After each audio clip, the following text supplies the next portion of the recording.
Evet, ifadəni sadələşdirək. Surətdə 24-ün kubu minus 44-ün kubu var. Həmin ifadənin kublar paylaşmazsa, A kubu çıxılsın, B kubu bərabər edir. A minus B vurulsun, A kvadratı, üstə gəlinsin A, B, üstə gəlinsin B kvadratı. İndi surəti bu şəkildə yazaq. 24 çıxılsın 44, vurulsun 24'ün kvadratı, üstə gəlir 24 vur 44, üstə gəlsin 44'ün kvadratı.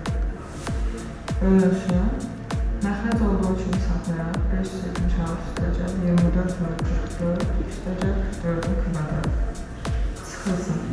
256'ın kvadratı çıx 44'ün kvadratı. O da kvadratlar fərqidir. Yəni A kvadrat çıxılsın, B kvadrat bərabər edir. A minus B vurulsun, A plus B. İndi o şəkildə yazsaq, olur 256 çıxılsın 44, vurulsun 256, üstə gəlsin 44. Bölünsün 300, bərabərdir. 576 ilə 24'ün kvadratdır. Bunlar ciddi ixtisar. Qaldı 24 çıxılsın 44.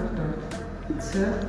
256 ilə 44'ün cəmi 300. Bu da ciddi ixtisar. 256 minus 44. O da bərabərdir. 24 çıxılsın 4 çıxılsın 256 üstə gəlsin 44.